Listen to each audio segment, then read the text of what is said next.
I remember when I was in junior high, it was when music really started standing out to me. Two things were going on. My brother was bringing home punk rock records, bands from LA like TSOL and The Descendants and GBH and GBH, I don't even know, GBH was from England, but these punk rock bands, and I was like, what the fuck are you listening to that stuff for? It's all trash. I didn't understand it. But at the same time, I was discovering U2, like Joshua Tree just came out around that time. And I remember being super, super into it, you know. And then what happened like the very next year was I forgot about how into U2 I was, and then got really into punk rock. And now later on in my life, I go back to U2 and kind of forgetting about punk rock. It was weird. I keep flipping. But I think what happened was I was always really centered and grounded with melody and energy together. And so I was able to it really shaped my interest to follow in the punk rock kind of scene. It seemed to really speak to me because it was so real and so raw and simple. It just made sense. It's funny, like you know, the guitar hero is like there's just the idea of there being a hero in the punk scene is counter to what it's supposed to be about. And the punk rock scene is so full of, you know, just hypocrisy and just like it's totally it's what you do when you're a kid, you know, because you want to be rebellious, you want to be cool. So none of it really makes any sense, you know.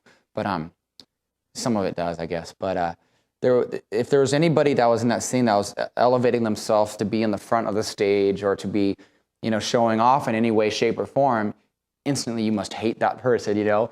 But there were, absolutely had heroes, like absolutely. Like there's a guy named Frank Nevada and Stephen Egerton from a punk rock band called The Descendants, and what they did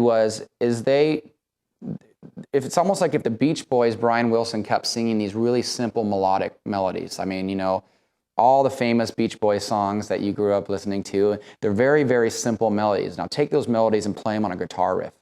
That's what the Descendants were doing. And add a surf beat behind it. So it's fast, it's full of energy. They're singing about girls, but the guitar, it was around a guitar riff. It wasn't like a solo, or they would do solos here and there too, you know. But it really was awesome to me. It was like these really fast Beach Boys songs, you know, but they were singing about food, friends, and bodily functions, and it was just like, for me as a suburban kid growing up as a skateboarder, it meant everything. You know, Mr. Brett and Hedson from Bad Religion, another punk rock band, they were great guitar players. They did a lot of solo work. They were the only band that really had these flying guitar solos that really had this really great melodic references, but they still stuck to power chords.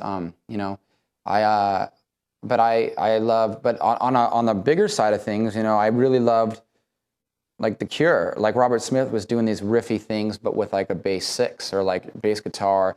You do guitar here and there too, but with flanges, and Edge using echo, you know. I mean, as a kid, I was very punk rock, but now the way I look at music and through the prism I look at, you know, through it, it's like I really don't. Punk rock gave me my roots of how to be myself and be an individual and express it through my guitar and my songwriting. But the people that I truthfully look up to now, like now that I have it all together, I feel, you know, it's different. It's the Cures and the Peter Gabriels and the U2s of the world, and people that create landscapes that define their band that only they can do. And I don't know. I'm constantly learning now, you know. Well, I guess the last record was this weird thing where we went through a year of the most creative and best, you know, we've ever felt in the studio. We rented out a house and we just had this laboratory where we created I would truthfully think in the punk rock world, it was a little bit of a little masterpiece for that scene. Very different, very ambitious, and was really pushing the envelope for that type of sound. But then what followed was the band was exploding, getting bigger than it ever has been, and there was a lot of that year the following year was a lot of just ill communication, you know, where we all have families now, we all have priorities, but we've all been working so hard, and we just can't relate anymore. You know, we just can't relate. We can't figure it out. And I knew that our headspaces were going two different ways that year. I knew that I needed to be with my family more, and they wanted to keep touring. But I knew at the end of the day, we still really weren't anywhere near as close as we ever been. And what I needed to have happen in my life, which was what was best for my wife and my kid at the time, because I was having another kid that I knew I was going to have very soon. I needed to have a situation that worked out best for them, which could have been that band, but if we all really were clicking. The thing about bands is whenever you set up a band and you need a drummer or a bass player, you call up the guy down the street that you know plays that instrument. You don't ever like scour the city streets for a guy that you really relate to and you understand each other and you all have the same goals and all these things. And so what happens is you get this band together and you go through a period of like, you know, a decade of all this craze, especially all the fame and success and whatever, and then you're totally different. Now you're adults. Now you have your own lives. Now you have you're kind of not really ready to do the same, you know, myopic exercises of completely like sacrificing everything here to, you know, on a day-to-day basis. When you know at the end of the day, fuck, you only live once. You have to take care of your family, or you want to be a musician. You want to do this, but how do we make this work? And next thing you know, you're just not really that close of friends anymore. So that following year, it was just really just moving in two different directions. It was interesting, you know. I really wanted to go. What I wanted to do is everything I'm doing now, I think, you know. And but at the same time, you know, Travis was really into the hip hop thing, and Mark was really into the pop punk thing.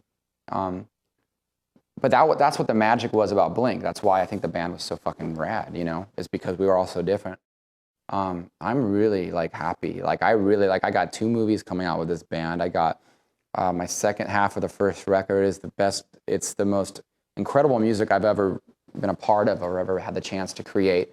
These guys are like really close friends of mine, and we have so much fun. We were out till 3 a.m. last night, just by ourselves, laughing, you know. My family's happier than they've ever been. They get to see more of me than ever. I've never seen so many good things happen to so many people, including myself, than when I made that decision to start a new path. It like really was like absolutely like awesome for the people around me in my situation.